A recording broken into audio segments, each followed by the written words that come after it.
Assalamualaikum warahmatullahi wabarakatuh. Salam sehat untuk kita semua. Para sahabat IAN 88 sekalian, saya menyebutnya demikian sebagai panggilan akrab bagi pecinta materi-materi yang akan saya sampaikan melalui akun YouTube saya. IAN sendiri merupakan inisial dari nama saya, Imran Agus Nur Ali, sebagai pembukaan yang pertama bagi saya pada tanggal 8 Agustus ini. Saya akan menyampaikan pengantar dan akhirnya akan saya sampaikan juga materi-materi apa saja yang nantinya akan mengisi akun YouTube saya di sesi-sesi berikutnya. Izinkan saya untuk share materi saya yang pertama.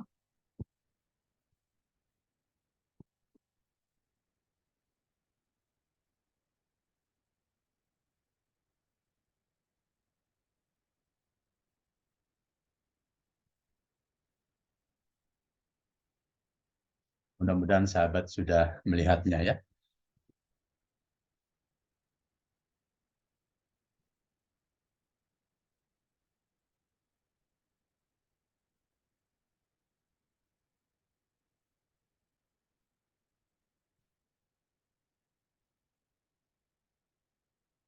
Ya, yang pertama terkait dengan teori dasar kesehatan yang dikenal dengan konsep Bloom. Ada 4 faktor yang mempengaruhi derajat kesehatan kita.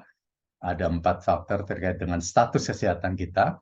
Yang pertama adalah faktor keturunan yang pengaruhnya kurang lebih 5%. Ya, jadi faktor-faktor penyakit diabetes, kemudian juga faktor-faktor penyakit turunan lainnya saat ini dapat kita hindari dengan adanya kemajuan teknologi dalam pemeriksaan maupun juga dalam screening kesehatan. Faktor yang kedua adalah pelayanan kesehatan. Di sini pengaruhnya kurang lebih 20%. Bagaimana kelengkapan suatu sarana pelayanan kesehatan, pemenuhan sumber daya kesehatan seperti dokter, kemudian juga obat-obatan optimalnya itu hanya pengaruhnya 20%. Ada 2 faktor yang cukup dominan berpengaruh terhadap derajat kesehatan kita adalah faktor perilaku masyarakat, jumlahnya 30%, dan faktor lingkungan sebesar 45%. Sehingga kalau 2 faktor ini kita kombinasikan sebanyak 75% dan kita melakukan pendekatan-pendekatan ke arah sana, di samping juga mengoptimalkan unsur pelayanan kesehatan dan meminimalisir faktor keturunan, insya Allah derajat kesehatan kita bisa optimal ya, terutama pada perilaku masyarakat kita dalam berperilaku bersih dan sehat, juga bagaimana lingkungan kita bisa lebih bersih dan sehat. Dalam mempromosikan masalah kesehatan, bagaimana pencegahan, bagaimana juga perilaku, tentunya kita perlu ketahui bagaimana strategi dalam mempromosikan kesehatan.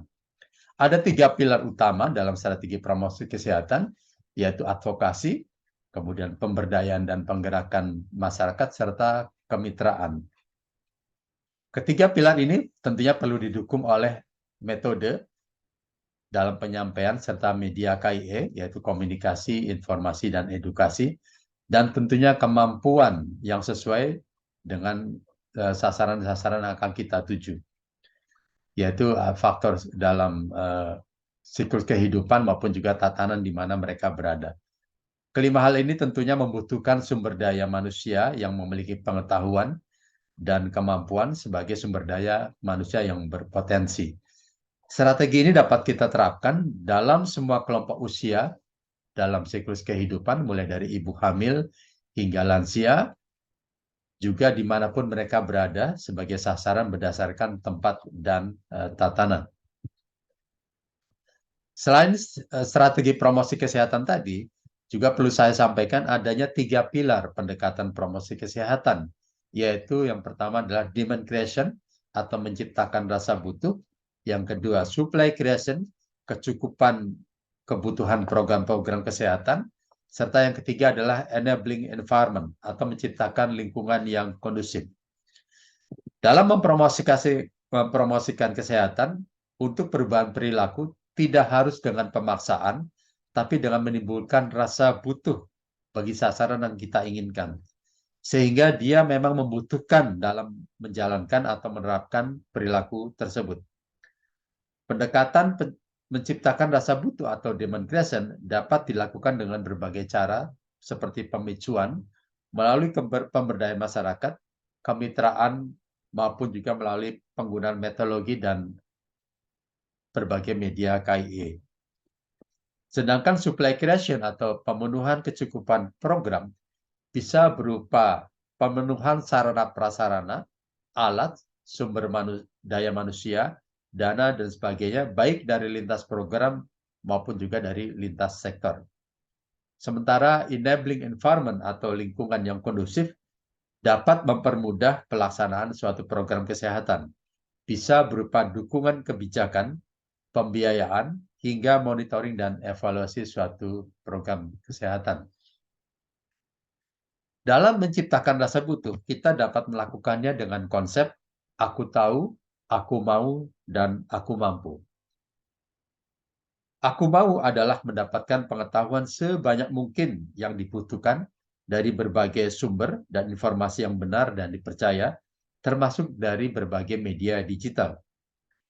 Dengan ikro atau banyak membaca dengan berbagai indera kita, tentunya kita dapat banyak mengetahui dan menambah ilmu pengetahuan, juga dapat terhindar dari berita-berita yang menyesatkan, termasuk berita hoax yang saat ini banyak beredar, yang bahkan bisa menjadi fitnah. Aku mau adalah kita benar-benar mau melakukan apa yang sudah kita ketahui kebenaran dan kebaikannya tadi. Kita tidak hanya pandai bicara menyampaikan kepada orang lain, tetapi juga kita mau menerapkan pada diri kita sendiri. Ada dalam ayat Al-Quran, surat Asy-Syaff, janganlah kamu mengatakan apa-apa yang tidak kamu lakukan. Aku mampu. Artinya, kita tidak hanya tahu dan mau melakukan untuk diri kita sendiri, tetapi kita juga mampu mengajak keluarga kita atau orang lain untuk melakukan atau berperilaku baik dan benar tadi. Sehingga kita dapat menjadi sebaik-baiknya manusia yang dapat bermanfaat bagi orang lain. Paul Joseph Goebbels sebagai Menteri Propaganda Adolf Hitler pada saat zaman Nazi, dan juga sebagai orang ketiga yang populer saat itu, pernah menerapkan konsep big lie atau kebohongan besar, yaitu dengan menyampaikan kesalahan atau ketidakbenaran secara terus-menerus, maka suatu saat akan dianggap sesuatu yang benar. Seperti halnya hoax yang terjadi saat ini, karena seringnya beredar atau di-share sehingga lambat laun bahwa itu dianggap sesuatu yang benar. Padahal kita juga belum tahu isinya, benar atau salah, kemudian kita langsung share saja. Atau dengan mudahnya kita men-share kepada orang yang kita kenal. Kalau saya malah berpikir sebaliknya, bagaimana jika suatu kebenaran atau kebaikan kita sampaikan secara terus-menerus? Saya rasa bukan hanya suatu kebenaran, tetapi juga dapat menimbulkan kebaikan. Dalam Islam kita lebih mengenal, sampaikanlah walaupun hanya satu ayat. Sehingga perlu saya sampaikan di sini tentang pesan yang sangat penting. Share-lah yang penting-penting saja, bukan yang penting share atau asal share.